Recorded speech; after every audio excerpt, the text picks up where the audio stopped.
Isang tanong ng isang pamangkin sa Facebook tungkol sa God's will. Pagod na po ang faith ko kasi puro trials ang buhay ko. Sabi niya, I always pray but do not receive favorable answers. I work very hard but always fail. Sabi nila, trial and testing lang daw yun. Mag-submit lang daw ako sa God's will. Talaga pong nagsasawa na ako sa trial at pagtityaga sa God's will. Bakit po ayaw akong sagutin at bigyan ng success ng Diyos? God's will ba na ako ay mabigo? Understanding God's will. There's a lot of misconception and misunderstanding about what it really means. At madalas yung Diyos ang napipintasan. Panginoon, turuan niyo po kami. Pakalinisin niyo ang aming puso, ang aming isip. At ngayon ay gabayan, bigyan ng kaliwanagan, maunawa ang mga hiwaga ng buhay. At kung di man lubos na maunawa, ay ito ay matanggap ng maluwag sa dibdib. Turuan niyo po kaming unawain kung ano talaga ang paghahanap ng inyong kalooban sa aming buhay. Kayo ang mangaral. At ngayon, Panginoon, nais naming gabayan niyo kami, akayin. We ask you, we seek you, and we thank you. In the name of Jesus, your Son, our Lord and Savior. Understanding God's will. Yung kalooban ng Diyos. What are the roots of confusion about God's will? Ano-ano nga ba pinag-uugatan ng mga pagkalito tungkol dyan? Number one is faulty teaching, faulty belief. Mga baluktot na katuruan at baluktot na paniniwala tungkol dito. Tulad ng paniniwalang bawat detalye, kaliit-liitang detalye nangyayari sa buhay ng tao, ay ino-order ng Diyos. Na may script ang buhay. Na ito ang aking kapalaran. At ito'y kailangan mangyari kahit hindi ko gusto. Yes, merong general tendencies ang tao because of our genetic makeup, but the details are up to us. Sinabi sa Bible na itinakda ng Diyos ang magaganap sa ating buhay, pero yun ay isang general na pagtatakda ayon sa paglikha. Kung nilikha ka niya halimbawa na magaling sa musika, ay halos itinakda ka na niya, magkakaroon ng career, magkakaroon ka ng vocation sa musika. Pero nasa iyo pa rin yun, kung gagawin mo, nasa magulang mo pa rin, kung papayagan ka mag-training sa music, nasa mga pangyayari sa buhay mo pa rin. Pero may general tendency, pero hindi yun scripted na ididikta sa iyo ng pagkakataon ang lahat ng mangyayari sa buhay. May mga tao na talagang ang pagkakagalikha sa kanilang Diyos, sila ay tahimik, introvert, so parang itinakda na rin na hindi sila magiging PR consultant, hindi sila magiging public speakers, kasi yun ang kanilang talento. Pero yung mga detalye na mangyayari sa buhay nila, hindi yun idinidikta. At because of this faulty teaching that God dictates everything, therefore the things that happen in our lives, in her life, in that particular letter writer, are caused by God. And that the things that happen, that don't happen, are withheld by God. Yan ang isang baluktot na paniniwala. Ang lahat ng nangyari, dinidikta ng Diyos. Ang hindi nangyari, ipinagkait ng Diyos. Kaya, walang ibang dapat sisihin kundi Diyos. This belief, this teaching, is unsound, and it will lead to many other errors. Creation is governed by automatic, self-regulating, natural, scientific, and spiritual laws. That's a fact. Pag sinuri natin ang lahat ng alam natin na verses, lahat ng alam natin ng mga batas ng Diyos, batas ng moralidad, batas ng kalikasan, natural laws, they are all interconnected. At malalaman mo kung alin yung totoo sa mga yon, yung hindi tutugma sa mga kapwa niya, mga batas din. Halimbawa, may batas ang science, may batas ang physics, gravity. Pagka merong mabigat at wala siyang support, na ikokonekta siya sa ground o sa lupa, lalaglag siya. Kahit ka banal, kahit ka matulungin, maka-Diyos, pag nalaglag ka mula sa bubong ng bahay mo, masasaktan ka at pwede kang mamatay. Walang kinalaman doon ang kabanalan mo o pagiging makasalanan. Dahil merong batas ng kalikasan na itinakda na noon pa. At hindi yun sinususpend. Hindi ititigil ng Diyos ang law of gravity dahil merong isang banal na babaeng mahuhulog. Kaya magtataka yung iba, ang banal-banal po ng nanay ko, madadasalin, matulungin. Bakit po siya namatay sa pagkakahulog niya? Anak, law of gravity.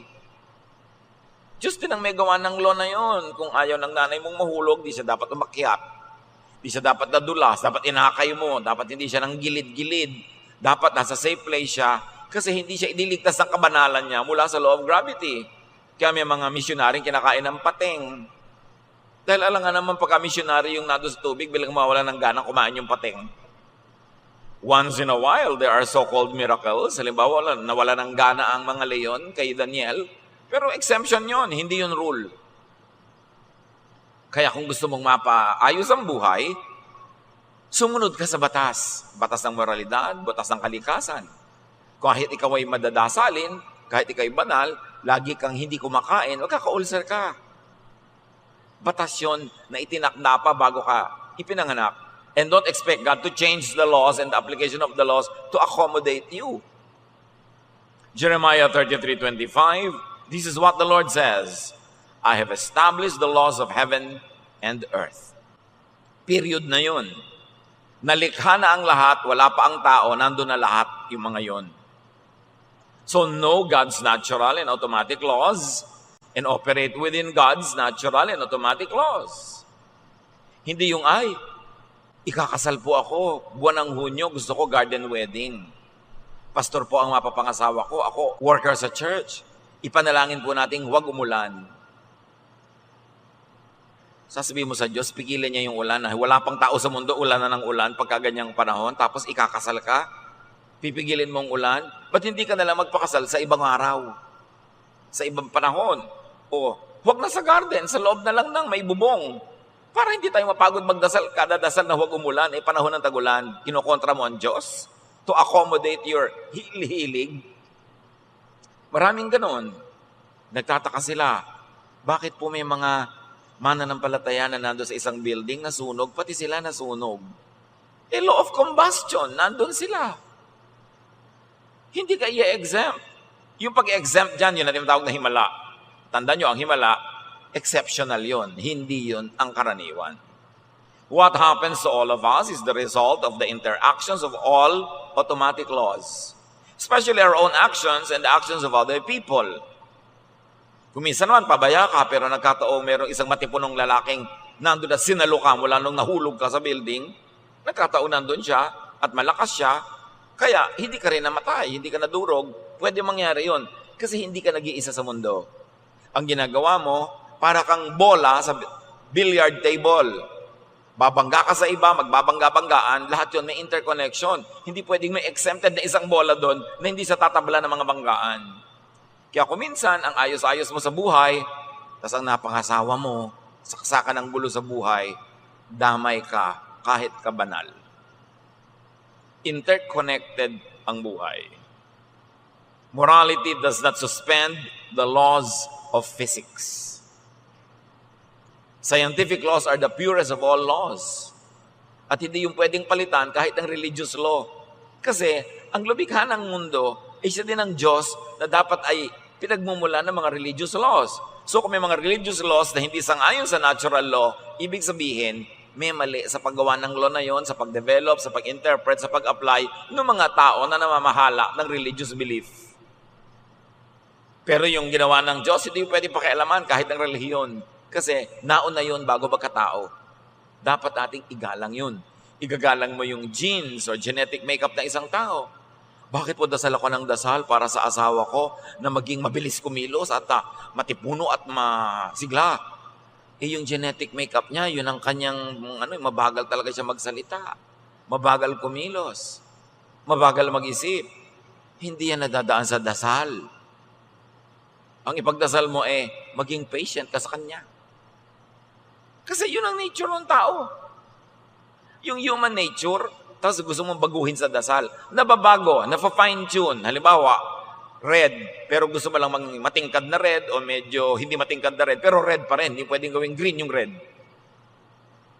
Kaya yung tao nafa-fine-tune sa pag-aaral, sa pagsasanay, sa disiplina, sa alang-alang sa'yo, pero hindi mo totally pwedeng ibahin.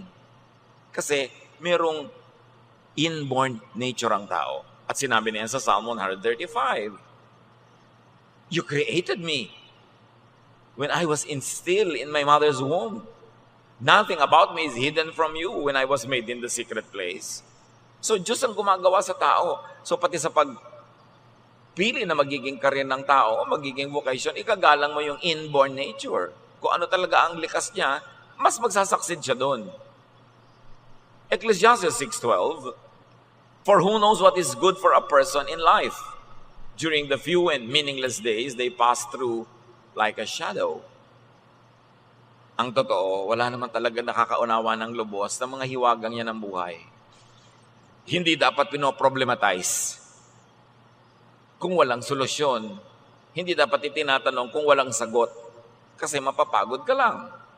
Ecclesiastes 8:6, For there is a proper time and procedure for every matter, though a person may be weighed down by misery.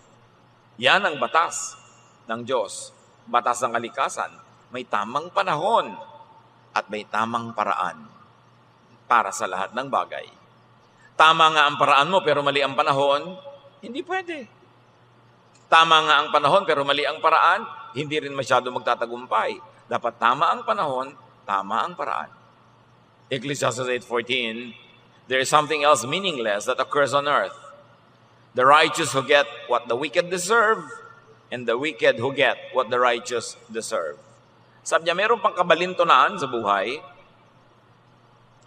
Kung sino pa yung masama, yun ang yumayaman. At kung sino pa yung mabuti, hindi siya yumayaman. Pero paminsan-minsan lang yun, hindi laging totoo. Kasi alam natin na merong mga mabuti na mayaman at merong mabuting mahirap. Merong masama ang ugali na mayaman, may masama ang ugali na mahirap. So walang kinalaman pala yung kasamaan o kabutihan ng ugali sa pagyaman o paghirap.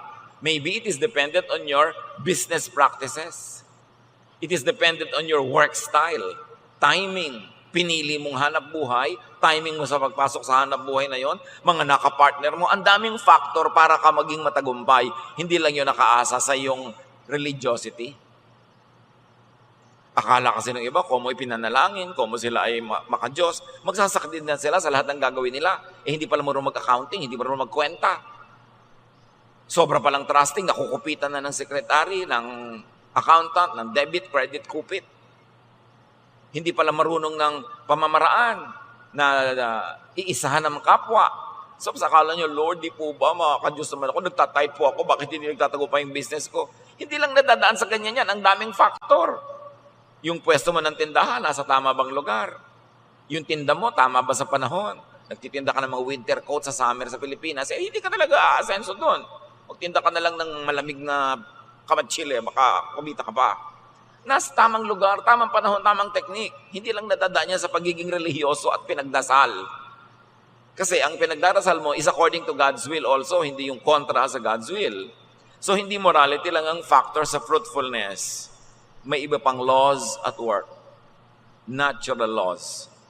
At hindi masama na alamin at sumunod sa natural law because God is the creator of nature. Therefore, the law of nature is God's own law. Sometimes, what happens is not logical or reasonable. From our point of view, tulad nung akala natin, kung nga ipinagdasal ang biyahe, hindi dapat lumubog ang barko, pero lumubog pa rin. Pero, from another point of view, reasonable yon. Kasi pala, hindi na maintain yung barko, o ang lakas ng bagyo, o hindi marunong yung kapitan, o binangga sila ng ibang sasakyan.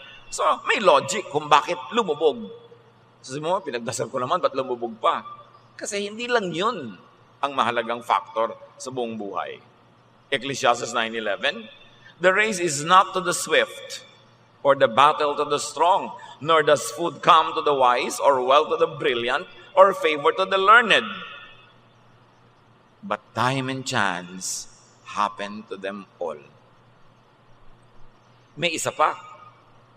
Pag hindi mo naintindihan ang nangyayari kasi walang logic, sabi na Ecclesiastes, hindi lahat ng mabilis tumakbo ang nananalo sa karera. Hindi laging pumupunta ang pagkain sa mesa ng mga matatalino. Maraming matatalino, gutom. Sabi ganoon, hindi lahat ng pabor ay pupunta sa mga maalam kasi maraming mangmang na, biglang umaasenso, nadadaig yung iba. Sabi niya, alam niyo kung bakit? Swerte-swerte, malas-malas din minsan. Sabi niya, time and chance happen to all.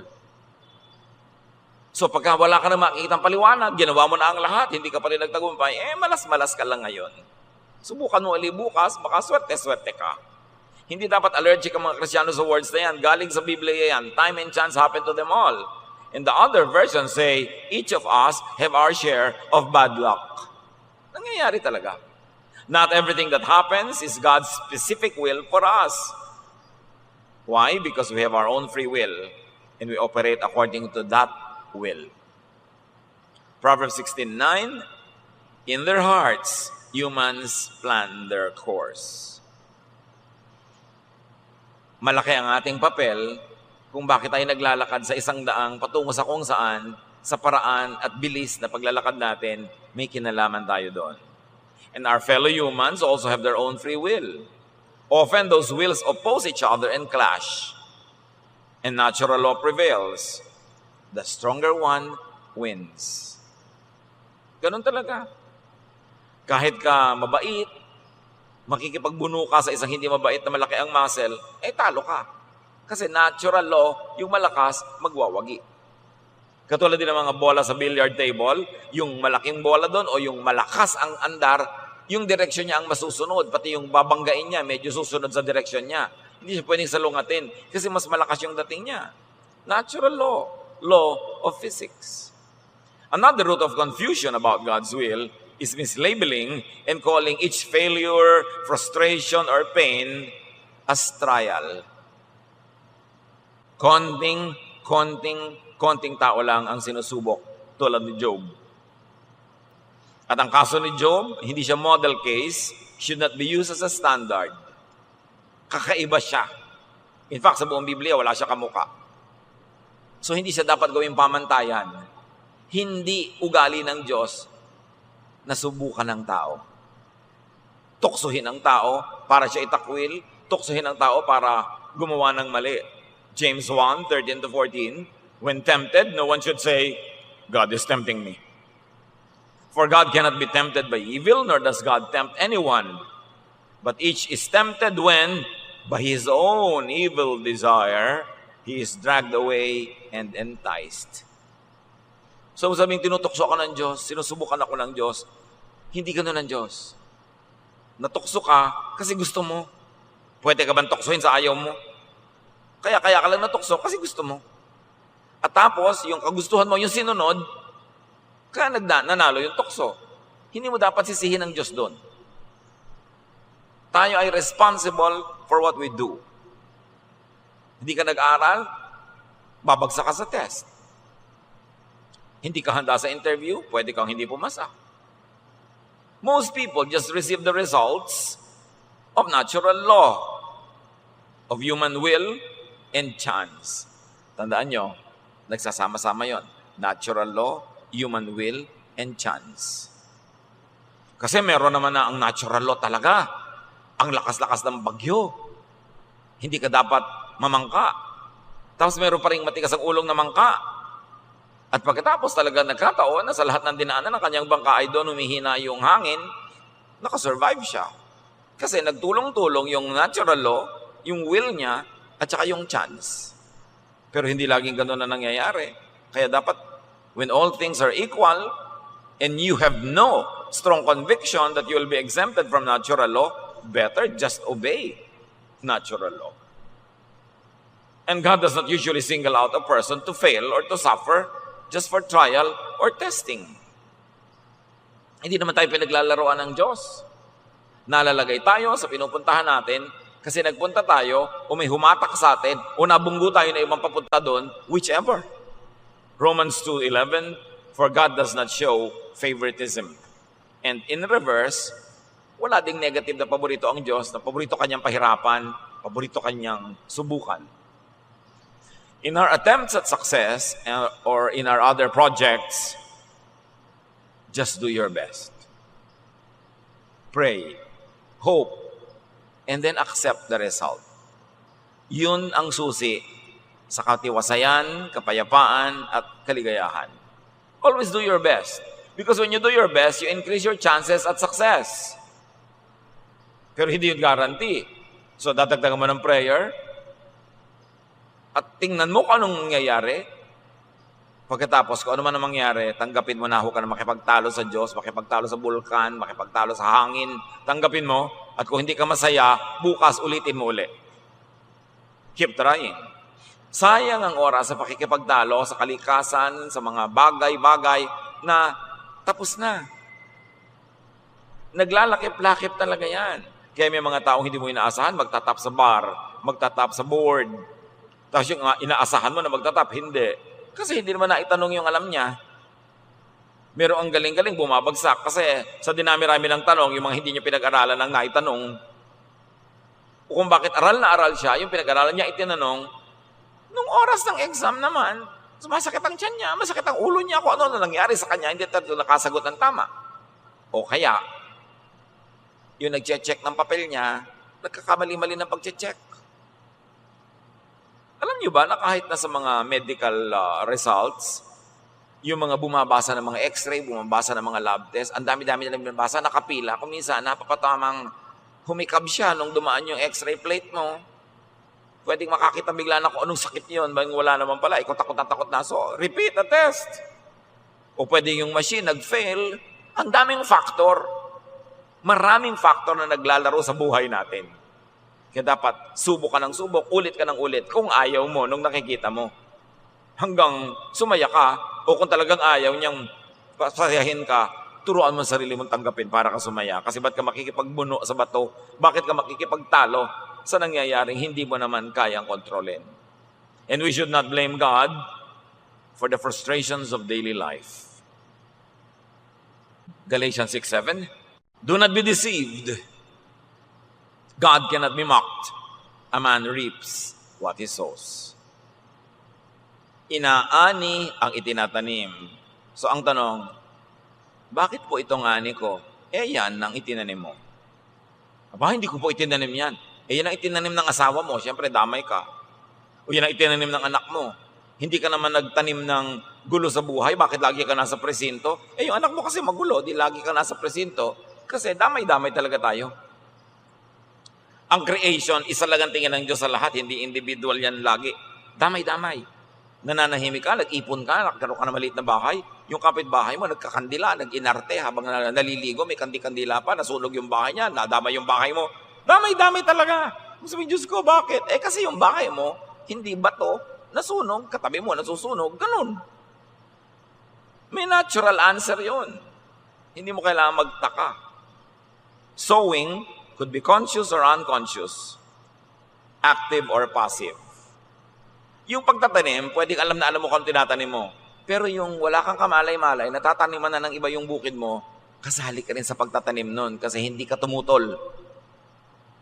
Kasi hindi ka tumanggi. Nanakawan ka.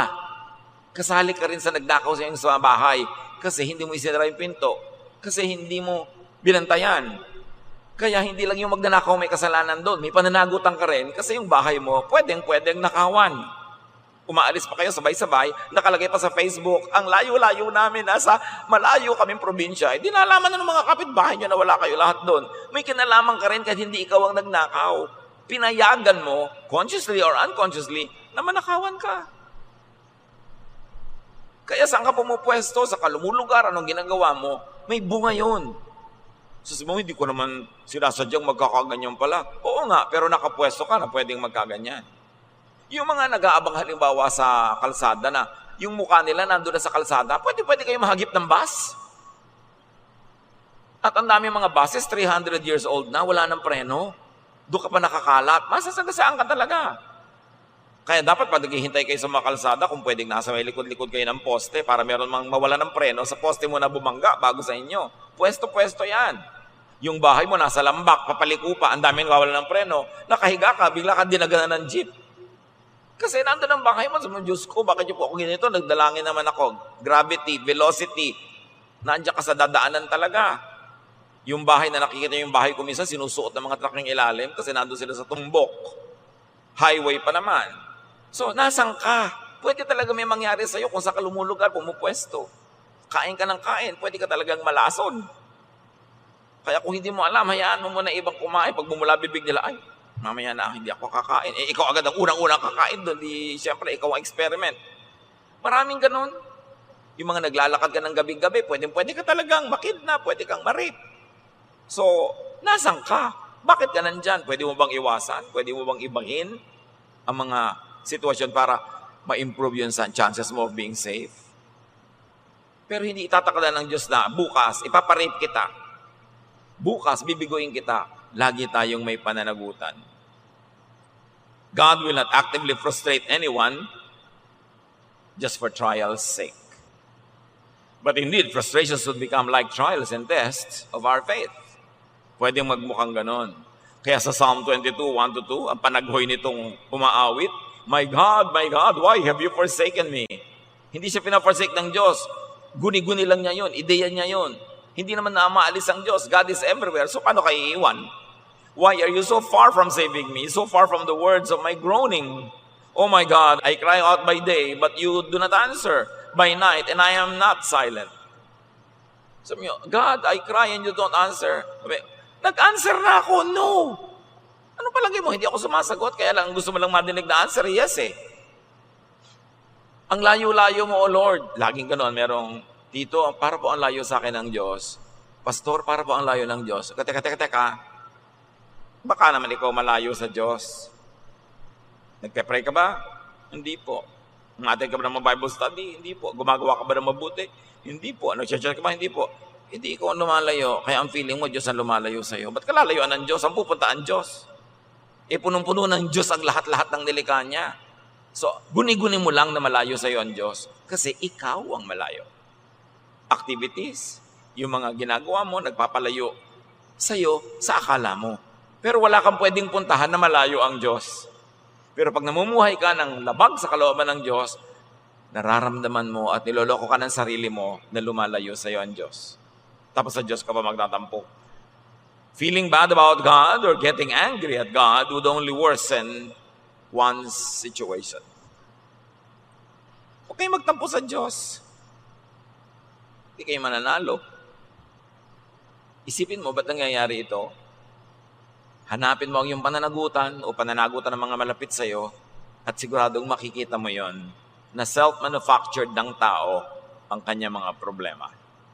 Psalm 42, 9-10, I say to God, my rock, why have you forgotten me? O ginawa pa niya ngayon makakalimutin ng Diyos. Why must I go about mourning, oppressed by the enemy?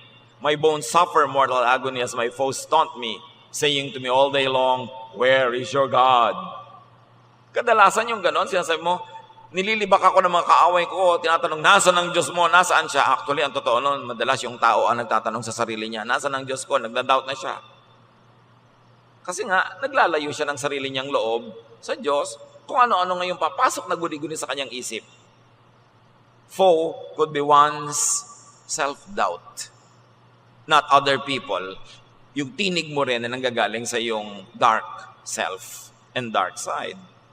But you know, no matter what happens in life, whether what you want to happen happens, your plan happens, or not, there is hope. Kasi every day, may bagong pagpapala ang Diyos, may bagong pagkakataon, may bagong rearrangement of the universe. Nag-iiba-iba, nothing is permanent. Hindi ka tagumpay kahapon, pwedeng ang timpla ng araw na ito ngayon ay bagay sa iyo. Laging may pag-asa. Psalm 121, 1-2, I lift up my eyes to the hills. Where does my help come from? My help comes from the Lord, the maker of heaven and earth. Imagine the maker of heaven and earth. Alam niya lahat ng law ng nature. Alam niya lahat ng law that rules life. And when you live according to the will of that God who knows what should and what will happen, then you cannot be wrong.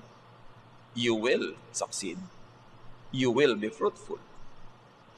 Pero pag may problema, do not passively wait for a rescue. Kaya si Karl Marx, sabi niya, yung relihiyon, pambangag lang yan sa mga tao. Religion is the opium of the people. Kasi maraming tao, pag naging relihiyoso, nagiging tamad. Naghihintay na lang ng himala. Naghihintay na Diyos ang gumawa para sa kanila. No. You want rescue from God? Look at yourself. Look at what you have. Look at your talent. Look at your energies. Look at the people you have, your connections, and get rescue from those elements. Huwag mo antayong bumaba mga anghel sa langit at buhatin ka. Kasi lahat ng kailangan mo rin for your rescue, nandyan na. Kailangan lang ma-master mo ang paggamit. Available. Plan and execute a self-rescue operating within God's laws. Yung babaeng namatay ang asawa, tapos yung mga pinagkakautangan nila, kukunin yung mga anak niyang bata, pambayad sa utang, nagpunta siya sa prophet. Sabi niya, ano pong gagawin ko? Yung asawa ko, natauhan niyo na namatay, may iniwang utang. Eto mga anak ko, pambayad na sa utang, kinukuha na ng pinagkakautangan namin. Actually, humihingi siya ng tulong sa prophet. Sabi ng prophet, what do you have at home? Yun ang tinanong, what do you have? Konting langis po. O bueno, manghirap ka ng maraming lalagyan, isalin mo ng isalin yung langis na yan. At gano'n nga nangyari. Marami pala siyang property, marami siyang ari-arian. Isa na doon yung langis, kahit konti lang. Tapos yung PR niya sa mga neighbor, nakapanghiram siya ng mga lalagyan. May anak pa siyang pwedeng utusan, tumulong sa kanya. So, what do you have at home? I have a little oil, I have neighbors, I have my sons, I have my energy. So yun ang ginamit para siya magkaroon ng maraming surplus oil na naibenta niya, nakapagbayad siya sa utang, at may sobra pa. Laging ganun mga kapatid, may problema kayo, what do you have? Meron akong kailangan bayaran, lagi agad, ay, may pera kaya si ate, may pera kaya si kuya, ikaw, what do you have? Pwede ka maglaba para sa iba, pwede ka maghugas ng kotse, mamasukan, what do you have? Ang solusyon sa problema muna, bago yung iba, ikaw, anong meron ka nabigay ng Diyos? Para ma-solve mo yan, hindi yung lagi kang aasa. At ang problema sa mga sobrang relihiyoso, sobrang palaasa sa langit. Kaimportante, yung kasabihan na nasa Diyos ang awa, nasa tao ang gawa, napakatotoo nun. Kailangan gumawa ka. Kasi binigyan ka ng Diyos ng kakayahang gumawa. Liba na lang sobrang tanda, sobrang bata, o sobrang may sakit. Yun ang nangangailangan ng tulong. God's will seems to be everything permissible to happen within the life systems God designed, including inputs from nature and other living beings. Pag sinuri natin ang mga katuruan sa Biblia, natural law at yung tunay na pag-observe ng buhay, lumalabas ang tunay na kalooban ng Diyos ay yung pinapayagan niya mangyari sa pagbubunggo-bungguan ng mga bola sa billiard table, sa pakikipagtalastasan ng kalikasan, ng panahon, ng tao, ng mga kapwa-tao, ng mga hayop sa paligid, yung nagaganap doon, ibig sabihin, God's will. What is God's will? The design of His creature that is comprised of capacities, gifts, tendencies, natural desires even, and reactions due to genetic dictation. God's will yun. Ganito siya ipinanganak. Ang tatay niya, ganitong siya pinag-aral. Ang hilig niya, ganito. May mga tumulong sa kanya. Ayan ang nangyayari. Ibig sabihin God's will. Kasi lahat ng pinanggagalingan ng energy is within the creation of God. God's will seems to be whatever could be achieved employing human personal will within what God created and allows as choices. So God's will ba na magkaroon ng eroplanong lumilipad? Yes! Kasi nakasulat na sa law of nature, the law of buoyancy, the law of speed. Bakit ba lumilipad ang eroplano? Sa speed. Tapos pag inangle niya yung pakpak, dahil mabilis ang takbo, tataas. Bababa yung eroplano pagka inangle uli yung pakpak. Kasi may law. Na-discover ng mga scientists yan. Kaya science is God's prophet. Ang mga scientists are God's prophets. Kasi nadidiscover nila yung utak ng Diyos, yung design ng Diyos. Bakit ang sa kaspile, pag hinulog mo sa isang palangganang tubig, lumulubog, pero pag kalaki-laking barko, lumulutang sa dagat? Law of buoyancy. The displacement of water by the weight of the thing that is displacing it, whichever is greater, will determine kung lulubog o lulutang ang barko. At syempre, shape. Kung yung barko mo, butas, papasukin ng tubig, lulubog. Law of nature. Halos lahat ng nadidiscover, nandun na dati yung laws na yon.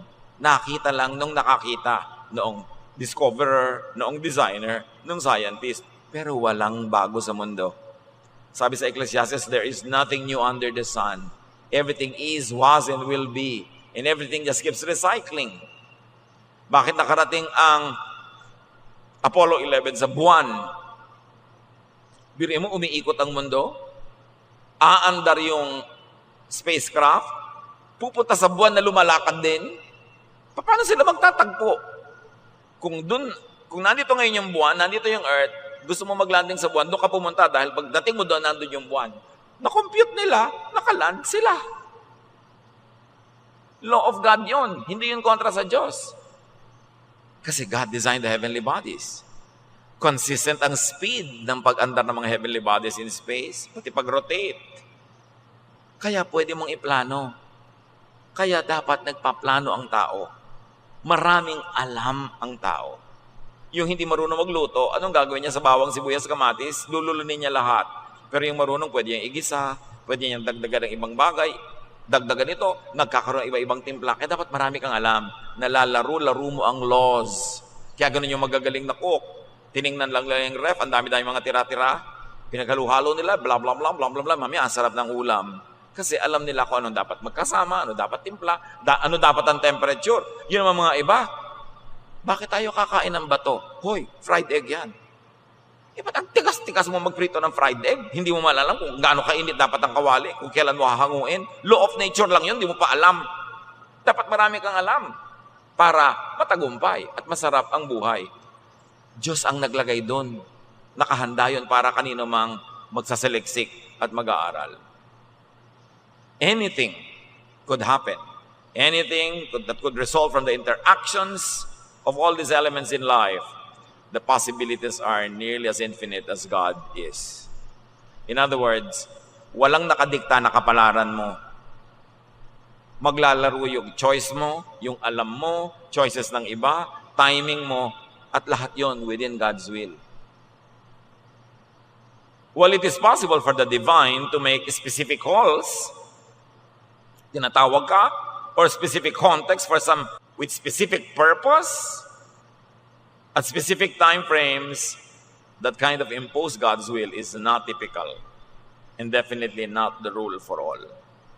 Pwedeng meron talagang pinili ang Diyos na paggawain ng isang bagay, gusto niyang malagay ka sa ganong sasakyan, magpunta ka sa ganong lugar, at may kausapin kang ganong tao. Pwede rin mangyari yon kasi Diyos siya eh. Pero bihira yon. Madalas, nandun lang tayo kasi pumunta tayo, may humila sa atin o inanod tayo patungo ron. Yun ang mga dahilan. Bihira yung Diyos mismo ang pumipili kung ano mangyayari. Yun ang tawag doon, miracle. The suspension of natural and logical law. But once again, a miracle is an aberration of nature. It is an exemption. Hindi siya dapat laging asahan. Pwedeng hingin, pero kung hindi ibinigay, huwag ka magtampo. Kasi hindi obligado ang Diyos to suspend natural law to make a miracle for you.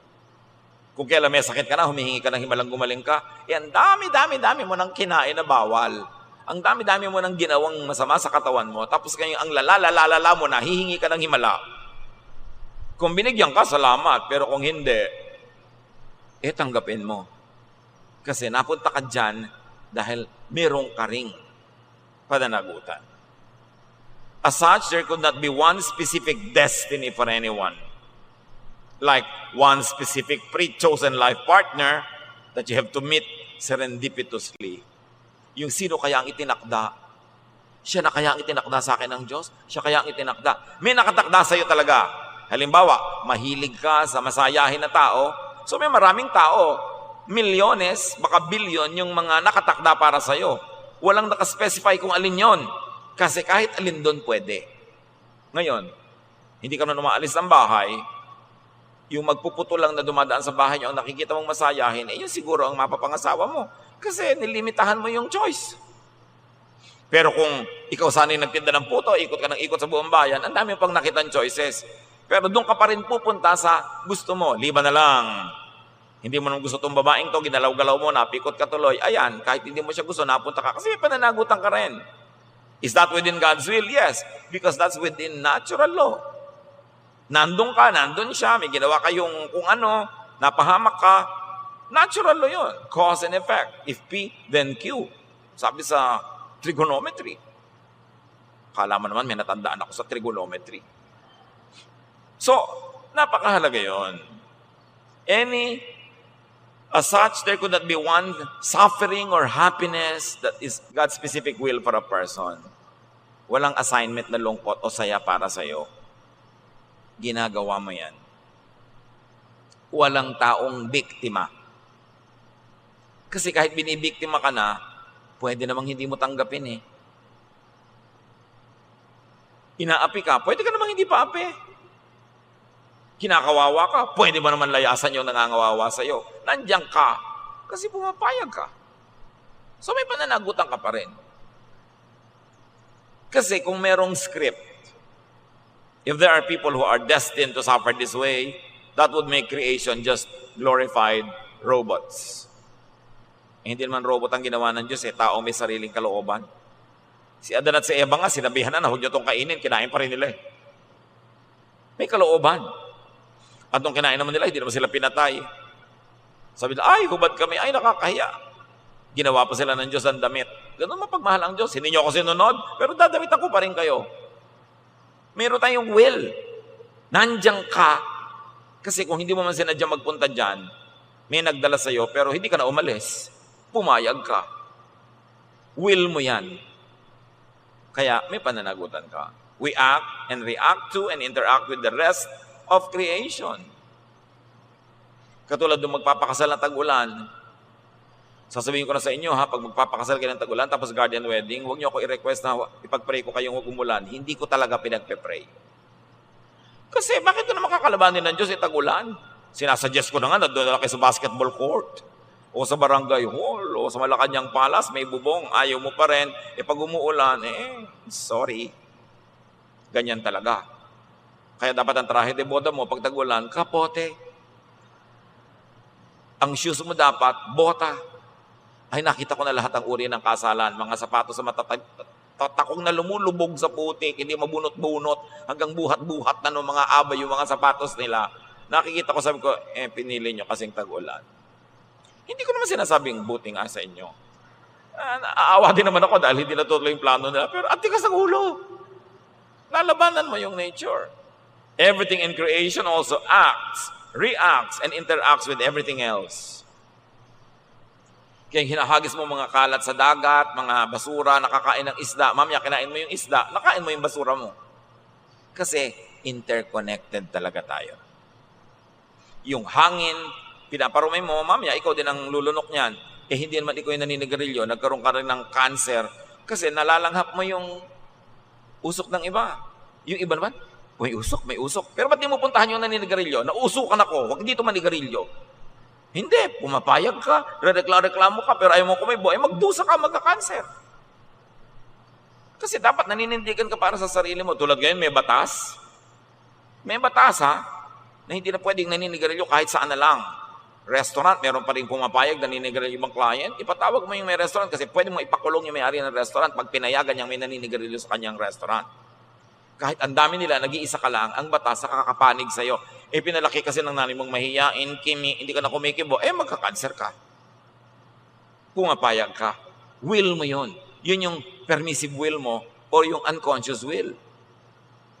Kahit hindi mo ginawa, pero pumapayag kang ginagawa nila, kasali ka na rin sa gumagawa nun. Any and every fruit of such life exchanges, their combinations, sums, derivatives, compounds, mixing, remixing, are all God's will. So God's will ba na mayroong barko na punong-puno ng mga kabataan na nag-camp, lumubog? Law of gravity Baka overloaded sila. Hindi na-maintain ang barko. O masama ang panahon. O kasi selfie nila, lahat sila nasa isang gilid ng barko, tumiwarik, lumubog. Yes. Law of physics. Pero hindi inisip ng Diyos na, pag nag-camp kayo, papalubugin ko yung barko para kayo mamatay lahat. Siyempre, hindi ganun yung God's will. Pero yung ginawa mo within what nature will allow, and it happens to you, yes, it is God's will. Because God is the law of nature. And you don't expect God to suspend the law of nature just because you're careless. You've got to master the law, use it to your advantage, and then you will be fruitful. sa law. The lesson really is to know God's natural and moral laws. Kasi yung natural law niya, moral law yan. Know God's will so that you will live and move and operate within that will. Operate within those laws para ka mapabuti. Do your best. Change for the better what could be changed and accept what could not be changed. Paminsan-minsan sinasabi mong ganyan lang talaga ang buhay. Pero after you have already done your best, not before. Yung wala ka pang ginagawa, sasabihin mo ganyan lang talaga buhay. Hindi mo pwedeng sabihin yun. Gawin mo muna lahat ng kaya mo at hindi ka pa rin nagtagumpay ng paraang gusto mo, doon mo palang masasabing ganyan lang talaga ang buhay. Time and chance happens to all. So in your life, within God's will, minimize pain. That is within God's will. God does not want us to suffer. Maximize pleasure. God designed us to have pleasure and to enjoy it, and then do the most good. That pleases God. You can never go wrong when you're in pursuit of this, to minimize pain, to maximize pleasure, and to do the most good. And in life, to live in the center of God's will, employ the most correct and timely technique. Dapat tama ang technique mo, correct pa. Ecclesiastes 10:10, if you don't sharpen your axe, it will be harder to use. If you are smart, you'll know what to do. So mahirap daw gamitin ang isang tool na hindi matalim. So, kung smart ka, patalimin mo. Sa konting effort mo, marami ka na mahihiwa.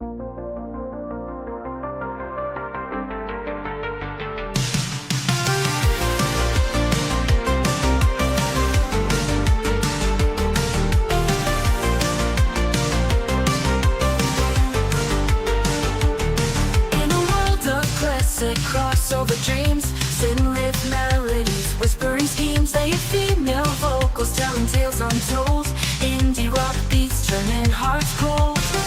We ride the waves of the night, lost in an alt-rock delight.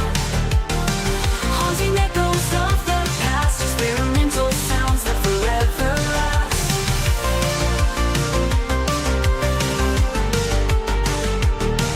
Melodic synths painting the sky in shades of pink and neon high. An indie rock heartbeat pounding true in a realm where the stars feel so new. We ride the waves of the night, lost in an alt-rock delight. Haunting echoes of the past, experimental sounds that forever last.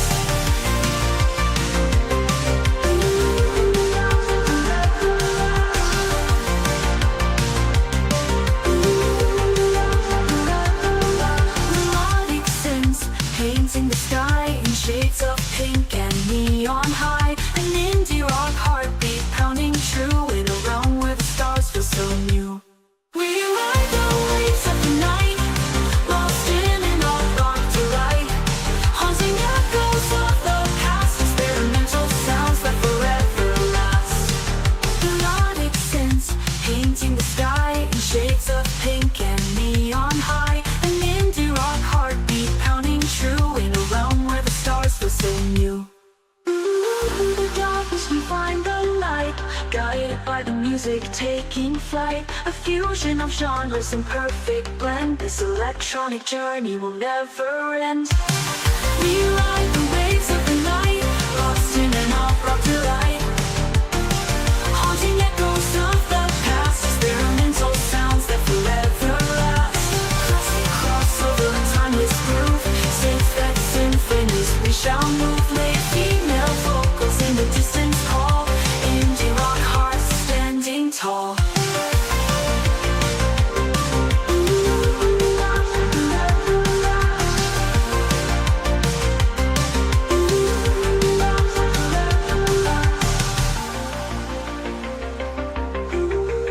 Darkness we find the light.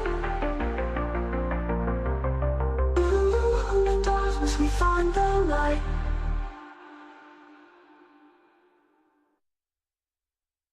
Marami ka nang mapuputol, marami ka nang magagawa, kesa yung tool mo masyadong defective.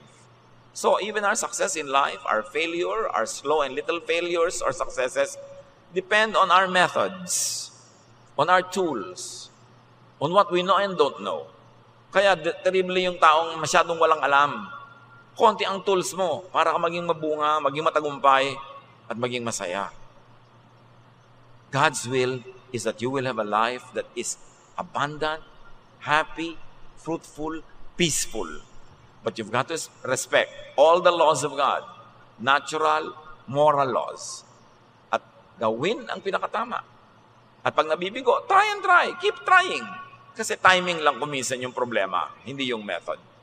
Dear Lord, teach us to operate within your will, which really means we should know your laws. Your moral laws, ano talaga ang good na nagbubunga ng good, ano ang bad na nagbubunga ng bad, alamin namin ito at aming sundin. At alamin namin ang scientific and natural laws. Maging maalam kabit parunong, huwag namin pagbanggain ng religion and science because you are the foremost scientist. You created all of the scientific laws. At habang ito'y nalalaman namin, nagagamit namin to our advantage, we live in the center of your will. Pag-isipan natin at pagbulay-bulayan, ipanalangin kung ano ang sinasabi sa atin ng Panginoon tungkol sa topic na ito at kung paano tayo makakapamuhay in the center of God's will, with abundance, with peace, with happiness, with joy. Lord, as your people ponder these things, may your wisdom continue to rule our minds, to speak to us, to guide us.